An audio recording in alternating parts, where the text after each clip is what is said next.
Tervepä kaikille.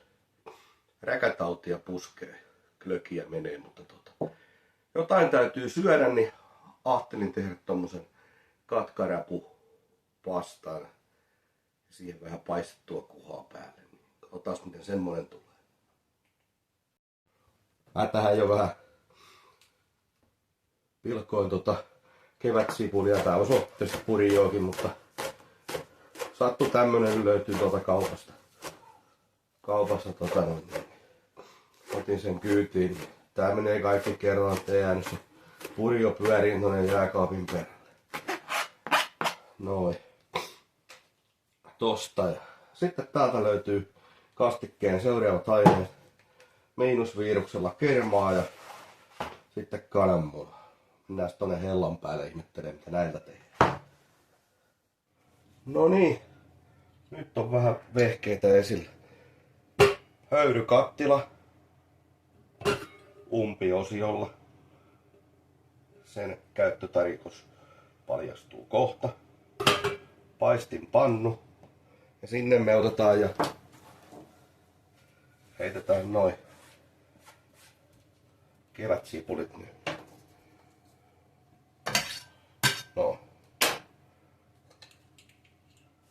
No niin, kuulotetaan näitä sipuleita hetken aikaa. Pannaan stippaa vielä sinne.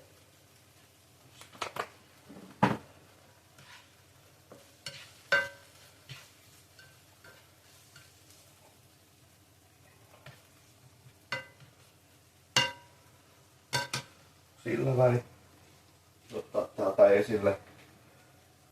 Mä erottelin tänne 2 keltuaista. Niillä me suurustetaan toi kermakastike. Sitten tuossa höyrykattilassa. No niin, sipulit on tuolla vähän kuulotettuna ja pannaan ne syrjään. Sen jälkeen valkeeta tonne höyrykattilan alle. Pannaan tosta niin sanottua elämän eliksiiriä pikkusen tai kattilaa. Ei panna ihan kaikkea, niin voidaan sitä vielä vähän ohennella, jos tulee liian paksua. Sitten odotellaan, että toi vesi alkaa lämpiä tuolla kattilassa ja sen jälkeen lisätään noin keltuaiset sinne ja sitten täytyykin pyöritellä pitkään ja rauhallisesti, että se rauhassa sakuu ja heti pitää lähteä pyörittelemään, kun noin munat on keltuaiset on lisätty tonne, ettei ne kypsy vaan ne sekoo tuohon kermaan. No niin, nyt meillä kattilassa kiehuu mukavasti vesi. Sitten nakataan nää tänne.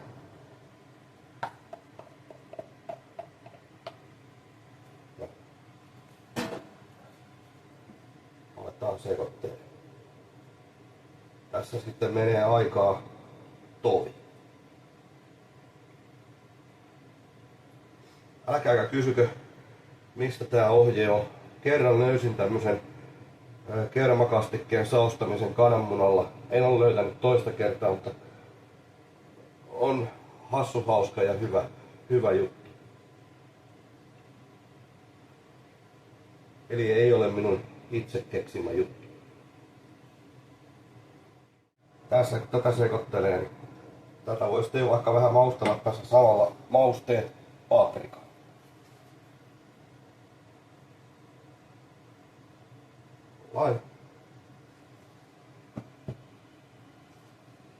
Puoli teelusikkaa. Sitten chiliä. Oman maun mukaan tietysti.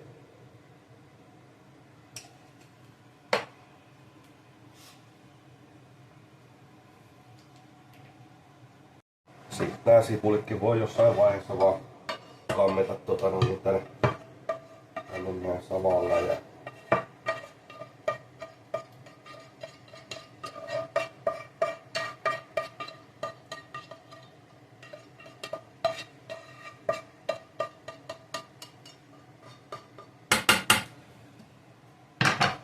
sitten jatketaan.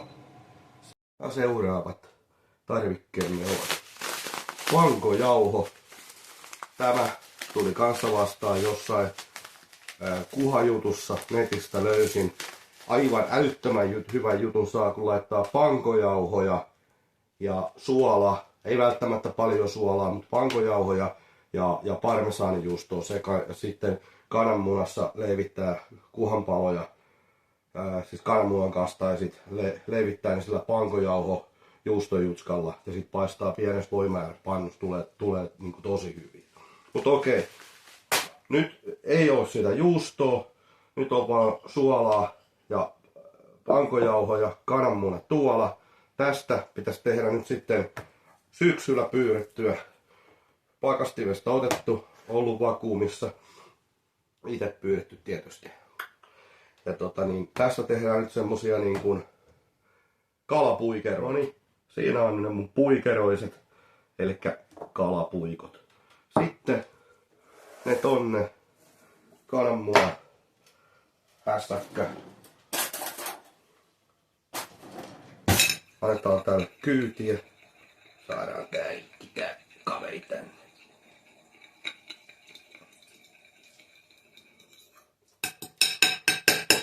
Noin ikään. Joukkuetoveri taustalla, otatko tämän haarukan? Kiitos. Se oli kalastajan vaimo. Sitten pyöritetään tänne kananmunaan nää. Sen jälkeen pankojauho, kananmuna, pankojauho ja näin poispäin. Sitten lisäillään vähän tilliä. Sen pilkkomista mä en nyt huomannut tähän videolle ottaa, mutta mä otan kaikki osaa niin tillisijoittua tehdä.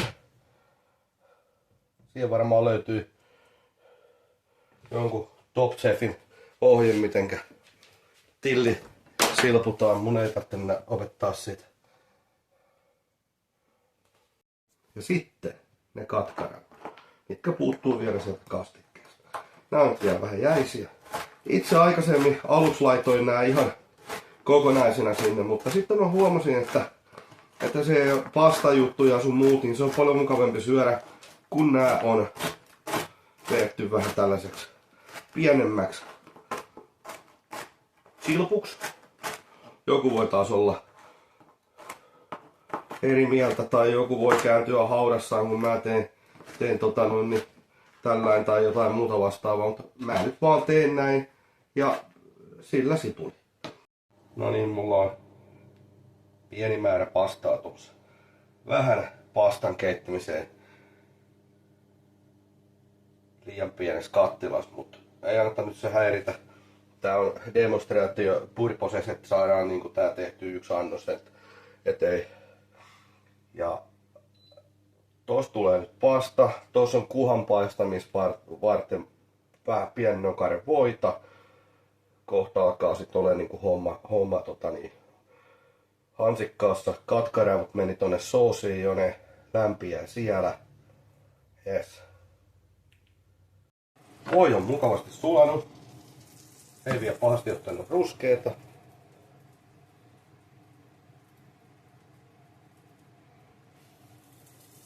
Sitten heitetään sinne kuhanpala kyytiin. Pasta on tulossa tuolla. Nyt on kuha flipattu kerran ympäri. Aika kiva rapsakka ruskea pinta tulee olla pankojauholla ja voilla. Koetaan, jos saisi vähän vähempää. Noin, ja tuolla toi pasta on ja kastike pötköttelee tuolla noin.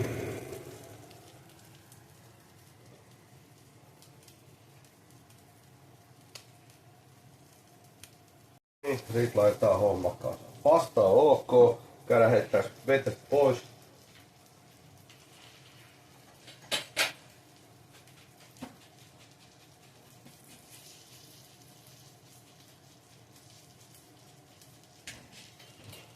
Ja pasta lautaselle. Aika sopiva määrä tuli. Sitten sen jälkeen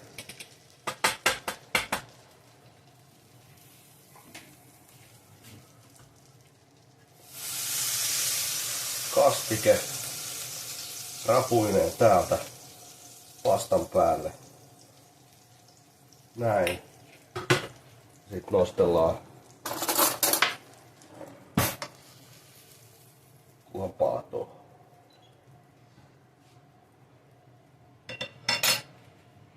Sitten siihen kaveriksi vielä.